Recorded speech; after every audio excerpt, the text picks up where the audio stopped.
Hello and welcome to some more Star Citizen Alpha 1.3. Today we're talking about health, weapons and a basic combat overview.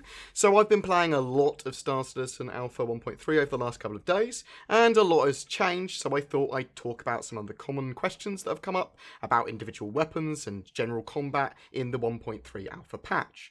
And for all of these I have linked an easily readable equipment and stats spreadsheet in the description for your reference too.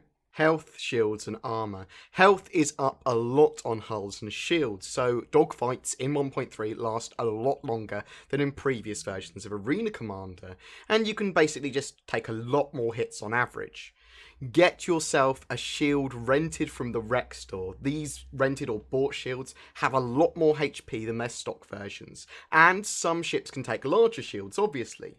There are a choice of two for each size. There are ID, which are direct damage shields, or IS, splash damage shields. I prefer ID, direct damage shields, as missiles are less effective in 1.3 and you can more easily avoid them, so you're going to be taking less splash damage anyway.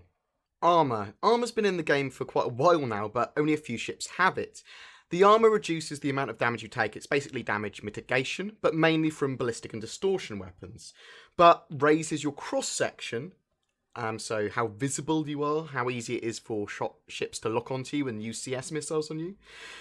The following ships have some form of armour that gives them a modifier to their damage taken or their signatures. All other armour that's stated here, other than the Ghost armour, reduces energy damage by 5%. The Super Hornet has the best armour in terms of reducing ballistic damage, and reduces it by 35%, and reduces distortion damage by 40%. That reduction's pretty massive, but this is obviously juxtaposed by raising the ship's CS, or cross-section, by 30%, making it a lot more visible. The Aurora LN is the next best. It reduces physical damage by 25% and distortion damage by 30%, but raises its cross-section by 20%. Then it's the 325A. It's got the same armour as the Aurora LN, except it reduces distortion damage by only 25%. The Mustang Delta has hybrid armour, kind of, that reduces damage and the signatures of that ship as well. So it reduces physical damage by 15%, distortion damage by 20%, it reduces its IR signature and CS signature by 20% as well. Now the Hornet Ghost has void armor, and this doesn't reduce its damage taken, but it does reduce its EM, IR and CS signature significantly. Its IR signature is reduced by 50%, as is its EM signature, and its CS signature is reduced by 75%. Other ships just have to rely on their straight hull health rather than any form of damage mitigation or armour. Pairing and weapon changes. When choosing weapons, there is a few considerations you should make other than the basics of what hardpoints you've got available, are you using gimbals or fixed weapons, and is it for PvP or PvE. Weapon projectile speed. This is the speed at which your projectiles from your weapons travel towards their targets. High speeds make it harder for an enemy to dodge the shot, while making it easier for pilots to land the hits. The firing pips on your HUD will tell you where to fire based on the weapon's speed. If you choose weapons all with similar speeds, you'll be able to fire all your weapons simultaneously or close together and be able to land hits with them a lot more easily, rather than having to aim them all separately. Ballistic weapons now have massive range, but have had relative damage reduction, and some of their more powerful choices like the Mantises and Sledge 2s, and even Sawbucks are now just much less effective. The Mantis and Sledges overheat too quickly, whereas the Sawbucks have been nerfed across the board.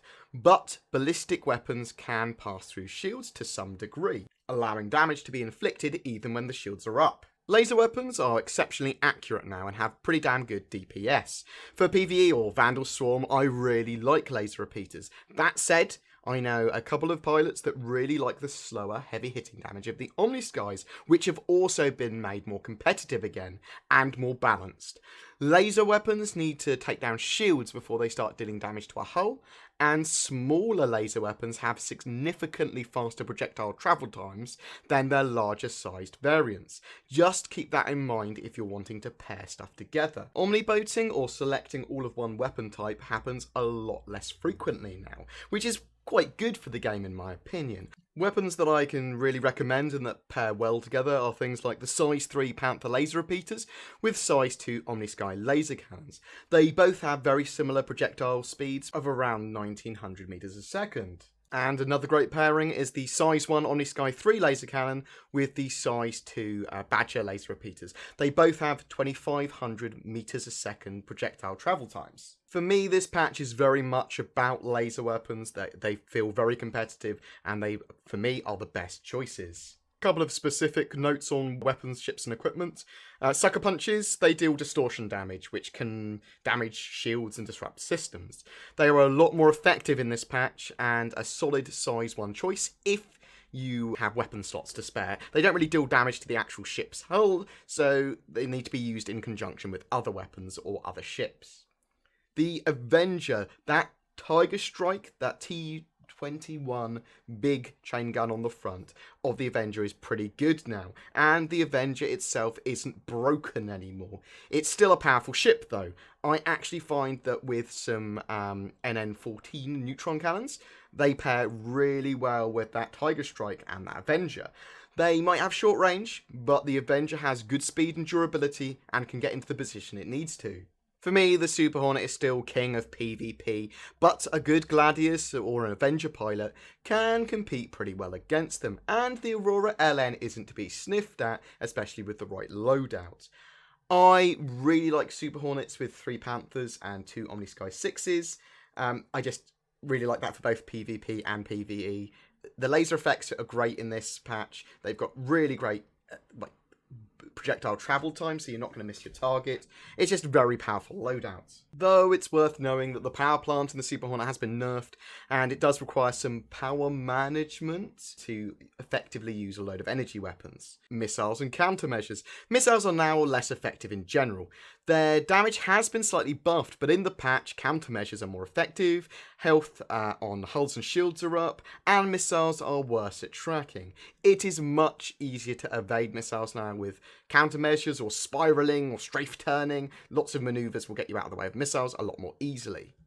Choices for missiles, size 1 missiles always are going to be the marksmans for me. They're still my favourite, as you have an okay chance to hit in this patch and you can fire them quickly. Size 2 is still the Tempest 2 CS missiles. They're still the best in my opinion there, missile wise. Missiles are much more useful to use now really on a spinning or disabled or distracted target. If you find that there's someone that's aware you're firing a missile, they've got a lot of chance to evade them or dodge them in some way.